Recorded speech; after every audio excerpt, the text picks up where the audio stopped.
अस्सलाम वालेकुम। आज मैं आप लोगों के लिए लेकर आई हूँ मटन रोश की रेसिपी। काफी डिफरेंट डिश है मटन रोश। बिल्कुल यखनी की तरह बनता है मटन रोश, लेकिन जो चीजें यखनी में पड़ रही होती हैं वो चीजें मटन रोश में नहीं डलती। बकरीद ईद पर हम मुख्तलिफ फॉर्म्स में गोश्त खा रहे होते हैं, यानी कि टिक्कों में खा रहे होते हैं या सीख कबाब बना के खा रहे होते हैं। तो इस तरह की फॉर्म में खाया हुआ गोश्त हमें काफी नुकसान भी देता है समटाइम्स। तो अगर आप इस फॉर्म के अंदर मटन खाएंगे या बीफ भी बनाकर खाएंगे तो वो आपको बिल्कुल भी नुकसान नहीं देगा, चाहे आप कितना भी पेट भर के उसे खा लें। अच्छा, मटन रोश आप बना सकते हैं बकरे के अंदर भी, दुम्बे के अंदर भी और बीफ के अंदर भी। ज्यादा लजीज ये दुम्बे और बकरे में बनता है। बीफ के गोश्त में आपको थोड़ी सी इसके अंदर चर्बी ज्यादा डालनी पड़ेगी। तो मटन रोश बनाने के लिए हमें जो चीजें चाहिए वो है मटन का गोश्त 1 किलो, प्याज हमें चाहिए 1 अदद बिल्कुल छोटे साइज की प्याज, उसको मोटा मोटा चॉप कर लिया था मैंने। लहसुन के जवे हमें चाहिए 4 से 5 अदद, घी हमें चाहिए 5 टेबल स्पून, नमक हमें चाहिए 1 टेबल स्पून और हल्दी हमें चाहिए 1 टीस्पून। तो चले मटन रोश बनाना स्टार्ट करते हैं। तो मटन रोश बनाने के लिए सबसे पहले पतीली के अंदर डाल दें मटन का गोश्त। गोश्त के अंदर डाल दें प्याज, लहसुन, हल्दी डाल दें, नमक डाल दें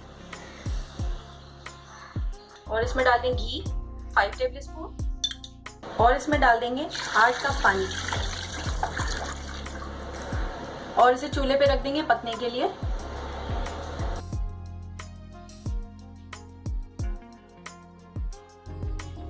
मटन रोश में बॉयल आना शुरू हो गया।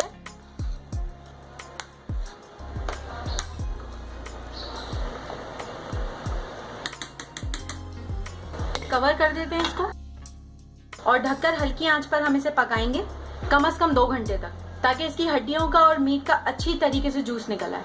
जितना अच्छा आप इसे पकाएंगे, जितना ज्यादा इसको टेंडर करेंगे, उतना ही ज्यादा टेस्टी बनेगा रोश।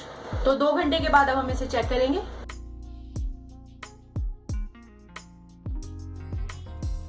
2 घंटे हो गए, मटन रोश को चेक कर लेते हैं। ये तैयार हो गया है हमारा मटन रोश। गोश्त भी बहुत अच्छा टेंडर हो गया है, बिल्कुल गल गया है। सर्व कर लेते हैं इसको। तो ये तैयार हो गया है हमारा मटन रोश। ये थी हमारे मटन रोश की रेसिपी, ये देखें। आई होप आप लोगों को ये रेसिपी पसंद आई होगी। अगर आपको ये वीडियो पसंद आई है तो इस वीडियो को लाइक करें, अपने फ्रेंड्स और फैमिली के साथ भी शेयर करें। मेरे चैनल को सब्सक्राइब करें, ऑल का ऑप्शन सिलेक्ट करें ताकि मेरी हर नई आने वाली वीडियो की नोटिफिकेशन आपको मिल जाए। Thanks for watching.